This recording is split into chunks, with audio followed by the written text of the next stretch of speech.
નમસ્કાર. પારણાની સાતા એટલે અવાજ આ સારો નીકળ્યો. સત્સંગની શરૂઆત એક પ્રસંગથી કરું છું. કોઈક એક રજપૂત ભાઈ હતા. ઘરમાં અસંતોષ હતો. ઘરથી કંટાળી ગયા. કંટાળેલા એ રજપૂતભાઈ ઘરમાંથી બહાર નીકળી ગયા. ઘર છોડ્યું, ગામ છોડ્યું, જંગલમાં આવ્યા. કંટાળેલો માણસ હોય કાં કૂવો શોધે કાં સાધુ શોધે. કૂવો શોધનારા વધારે, સાધુ શોધનારા ઓછા. તો આ ભાઈ જંગલમાં આવ્યા. એમની નજરે એક સાધુ પડ્યા. સાધુને જોતા સાધુ પાસે જઈ અને સાધુના દર્શન કર્યા. સાધુ એકલા હતા. રજપૂત વિચારે છે હું એમની સેવા કરું. મેં સાંભળ્યું છે કે સેવા કરીએ તો મેવા મળે. મેવા મળે કે ન મળે, મેથી પાક જરૂર મળે. તો સંતની સેવા ચાલુ કરી. પાણી ભરી આવવાનું, આજુબાજુમાં બધું સાફ કરવાનું, વાસીદું વાળવાનું, જરૂર પડે તો રોટલા બોટલા પણ બનાવી દેતો. આવી રીતે સવારથી લઈ કરી અને સાંજ સુધી સેવા કરે. મહાત્માને પણ લાગ્યું કે જીવ ઊંચો છે, રૂડો છે. સવારથી સાંજ સુધી મારી સેવા કરે છે. થાકવાનું નામ લેતો નથી. કંટાળેલો છે ને એટલે. ઘરથી કંટાળેલો ન હોય ને તો સાધુથી કંટાળે. ન સમજ્યા તમે? મોડે મોડે સમજશો. તો આ ભાઈ ઘરથી કંટાળેલો હતો એટલે સાધુ એમને ગમ્યા. બે વાત રહેલી છે ખુશાલભાઈ. ઘરથી કંટાળો તો અમે સારા લાગીએ, અને અમારાથી કંટાળો તો ઘર સારું લાગે. બેમાંથી એક વાત હોય. તો આ ભાઈ ખૂબ સેવા કરે છે. મહાત્માને પણ એ ભાઈની સેવા સારી લાગી, ગમી. મહાત્મા કાંઈ બોલતા નથી. એ ભાઈ સેવા કર્યા કરે છે. એણે નક્કી કર્યું છે કે બસ હવે અહીંયા જ રહેવું, હવે ઘરે નથી જવું. એટલે સેવા કરે છે મહાત્માની. ઘરે નથી જવું એનું કારણ છે. શું કારણ છે? હે? ત્યાં ઘરે છે ને વાવાઝોડું આવે છે ઘડીએ ઘડીએ, અને ક્યારેક વંટોળ પણ આવે છે. એટલે એ મહાત્મા પાસે આવા તોફાન બોફાન વાવાઝોડા કાંઈ નથી. અને મહાત્મા પોતાની મસ્તીમાં પડ્યા જ છે. કોઈ ભગત આવે તો એની સાથે વળી સત્સંગ કરે, નહીં તો પોતાની ધૂનમાં હરિભજન કર્યા કરે. એક દિવસ થયો, 2 દિવસ થયા, 3 દિવસ થયા. મહાત્મા વિચારે છે 3 દિવસથી આ ભાઈ પડ્યો પાથર્યો છે. લગ્ન બગન કર્યા છે કે નથી કર્યા? બાલ બચ્ચા છે કે નહીં? કે હું જેને દેખાવું છું? એ મહાત્મા 3 દિવસ પછી એ ભાઈને પૂછે છે, ભાઈ લગ્ન બગન કર્યા છે? કાંઈ બાલ બચ્ચા છે? કે મહાત્મા એ તો સંસારમાં નાટક છે બધા, લગ્નને બગનને બાલ બચ્ચાને. ઠીક છે મહાત્માજી, આપે પૂછ્યું છે એટલે હું કહી શકું કે મારા લગ્ન થયા છે, બાલ બચ્ચા છે. અરે ભાઈ, તારા લગ્ન થયા હોય, બાલ બચ્ચા હોય તો 3 દિવસ થયા.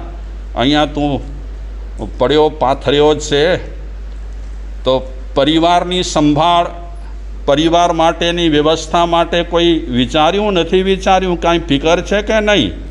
કે મહાત્મા એ તો સંસાર છે, ચાલ્યા કરે. આપ જ કહો છો ને, સંસાર ચાલ્યા કરે, ચાલ્યા કરે. સૌના નસીબે જીવતા રહેતા હોય છે કે નહીં ભૈયા? આવી રીતે તું ઘર છોડી કરી, બાલ બચાવવાળો છે, બધું છોડી કરી અને અહીંયા બેઠો હોય અને હું પણ જોતો હું કે મારી સેવા કરે છે એટલે વાંધો નથી. પણ નહીં, તારે ઘરે જવું જોઈએ, ઘરની સંભાળ કરવી જોઈએ, બાલ બચ્ચાની દેખભાળ રાખવી જોઈએ. અહીંયાથી જાવે બાપા. પેલો ભાઈ કહે છે તમને વાંધો શું છે? કે મને વાંધો કાંઈ નથી, વાંધો તમને છે.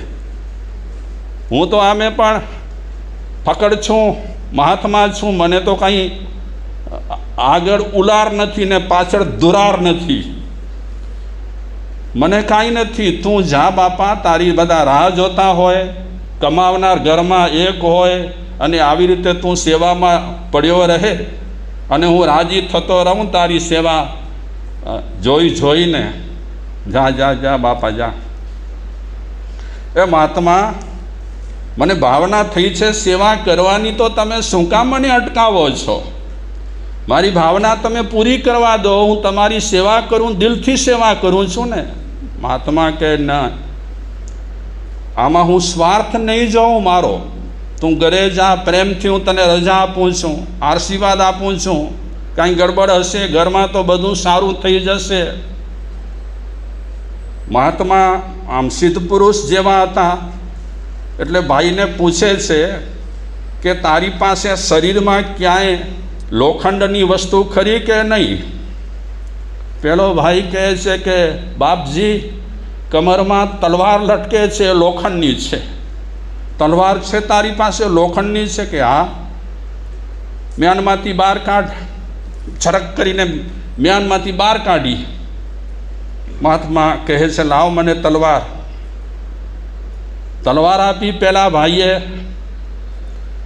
મહાત્મા પાસે પારસમણી હતું એટલે લોખંડની તલવાર પારસમણી સાથે સ્પર્શ કરાવી.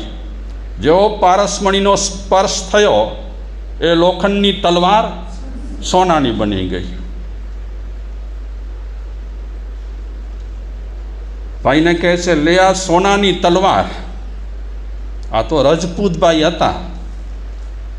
એ તલવાર કાંઈ બીજાની સુરક્ષા માટે વાપરે નહીં, ઓછી વાપરે બીજાની સુરક્ષા માટે. બીજાને પરેશાન કરવામાં ઘણી વખત ઘણા લોકો છે બળ શક્તિનો ઉપયોગ કરતા હોય. તો ભાઈ બાપજીને પગે લાગી કરી અને ઘર તરફ રવાનો થયો. રસ્તામાં દુશ્મન મળ્યો.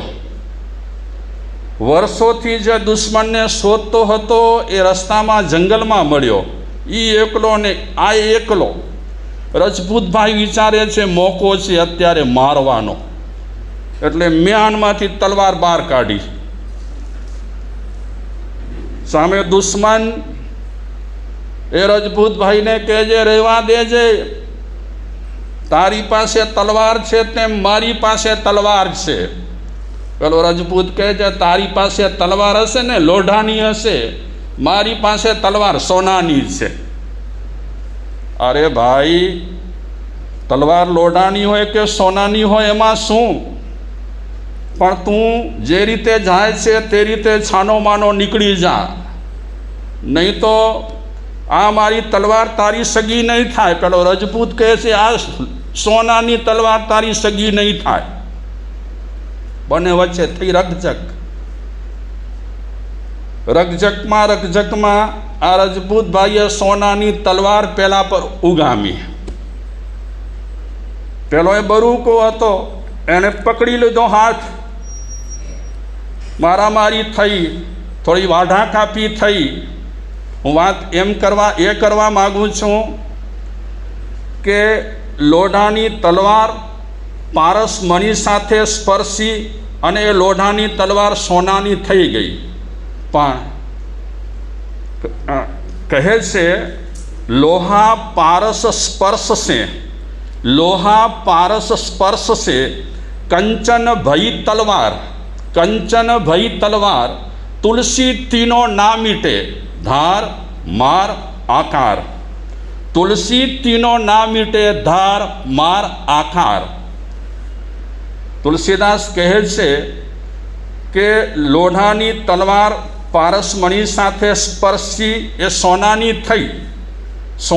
थई खरी, पण धार मार अने आकार त्रणेय बदलाया नहीं। त्रणेय न बदलाया, ए तेमना तेम रह्या। जे रीते धार मार अने आकार लोढ़ानी तलवार में होय ते रीते धार मार ने आकार आ सोनानी तलवार में पण हती। तुलसीदास जी कहे छे के पारसमणीना स्पर्शथी लोढ़ानी वस्तु सोनानी थई सके छे, पण पारसमणि और संत में बड़ा आंतरा जान। पारसमणि और संत में बड़ा आंतरा जान। पारसमणि में अने संत में कंईक तफावत छे। तुलसीदास जी कहे छे के धार मार अने आकार पारसमणि थी बदलाया नहीं। धार पण रही, मार पण रही अने आकार पण रह्यो। ज्ञान हथोड़ा हाथ लई सदगुरु बने सोनार। तुलसी तीनों मीट जाए धार मार आकार। तुलसीदास कहे छे के पारसमणीना स्पर्शथी धार मार अने आकार बदलाय नहीं, पण सदगुरु ज्ञान रूपी हथोड़ो ले अने टीप्या करे। ज्ञान हथोड़ा हाथ लई सदगुरु बने सोनार। कोण बनी जाए? सदगुरु सोनारो बनी जाए।